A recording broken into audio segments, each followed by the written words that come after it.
There's no feeling more intense than starting over. If you deleted your homework the day before it was due, as I have, or if you left your wallet at home and you have to go back after spending an hour in the commute. If you won some money at the casino and then put all your winnings on red but it came up black. If you got your best shirt dry cleaned before a wedding and then immediately dropped food on it. If you won an argument with a friend and then later discovered that they just returned to their original view. Starting over is harder than starting up. If you're not ready for that, like if you've already had a bad day, then what you're about to go through might be too much. Feel free to go away and come back. I'll be here. Alright, thanks for coming with me on this trip. I'll understand if you have to take a break at any point. Just find a safe place to stop and quit the game. And don't worry, I'll save your progress, always, even your mistakes. This game is a homage to a free game that came out in 2002, titled Sexy Hiking. The author of that game was Jazzuo, a mysterious Czech designer who was known at the time as the father of B games.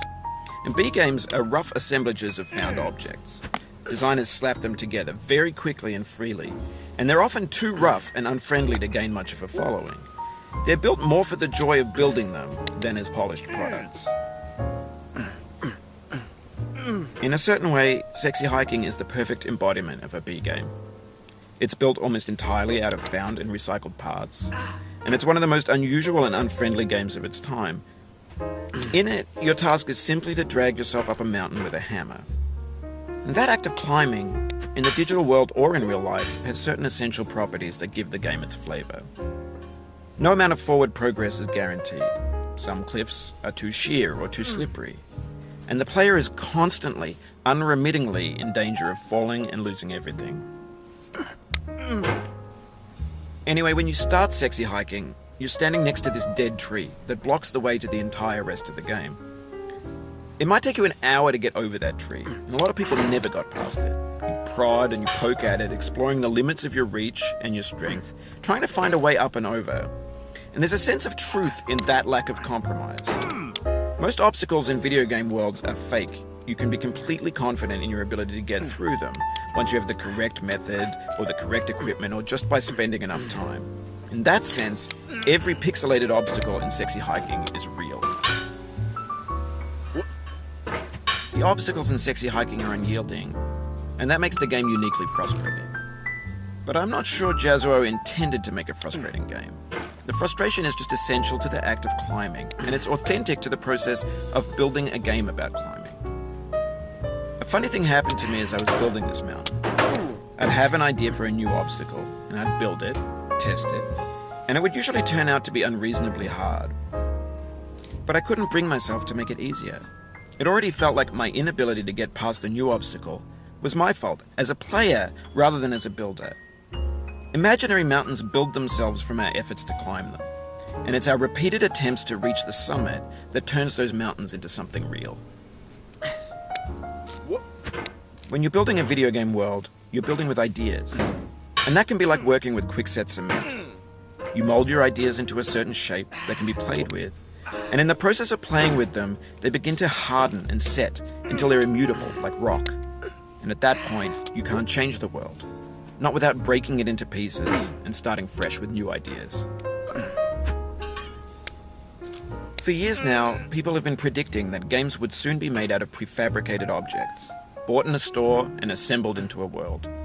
And for the most part, that hasn't happened, because the objects in the stores are trash. I don't mean they look bad or that they're badly made, although a lot of them are. I mean they're trash in the way that food becomes trash as soon as you put it in the sink. Things are made to be consumed and used in a certain context, and once the moment is gone, they transform into garbage. In the context of technology, those moments pass by in seconds. Over time, we've poured more and more refuse into this vast digital landfill that we call the internet. It now vastly outnumbers and outweighs the things that are fresh and untainted and unused. When everything around us is cultural trash, trash becomes the new medium, the lingua franca of the digital age. And you can build culture out of trash. But only trash culture. Be games, be movies, be music, be philosophy. Maybe this is what digital culture is. A monstrous mountain of trash, the ash heap of creativity's fountain. A landfill with everything we ever thought of in it. Grand, infinite, and unsorted. There's 3D models of breakfast, Gen X's fanfic novels, Scan magazines, green screen Shia LaBeouf, banned snuff scenes on LiveLeak. Facebook's got lifelike bots with unbranded adverts and candid shots of Kanye and Taylor Swift mashups, car crash epic failed GIFs, Russian dashcam vids, discussions of McRibs, discarded, forgotten, unrecycled, muddled, rotten, untitled. Everything's fresh for about 6 seconds, until some newer thing beckons, and we hit refresh. And there's years of persevering, disappearing into the pile, out of style, out of sight. In this context, it's tempting to make friendly content that's gentle, that lets you churn through it but not earn it. Why make something demanding if it just gets piled up in the landfill, filed in with the bland things? When games were new, they wanted a lot from you. Daunting you, taunting you, resetting and delaying you. Players played stoically. Now everyone's turned off by that. They want to burn through it quickly, a quick fix for the fickle, some tricks for the clicks of the feckless. But that's not you, you're an acrobat. You could swallow a baseball bat. Now I know, most likely you're watching this on YouTube or Twitch, while some dude with 10 million views does it for you, like a baby bird being fed chewed up food. That's culture too.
But on the off chance that you're playing this, what I'm saying is, trash is disposable, but maybe it doesn't have to be approachable.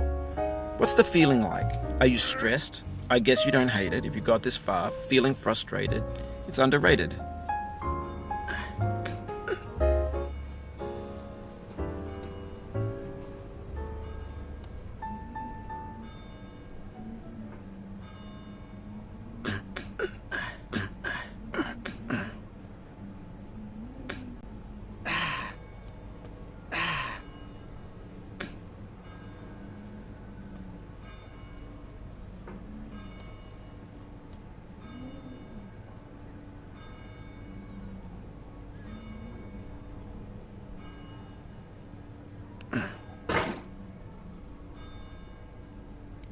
An orange is sweet, juicy fruit locked inside a bitter peel. That's not how I feel about a challenge. I only want the bitterness. It's coffee. It's grapefruit. It's licorice.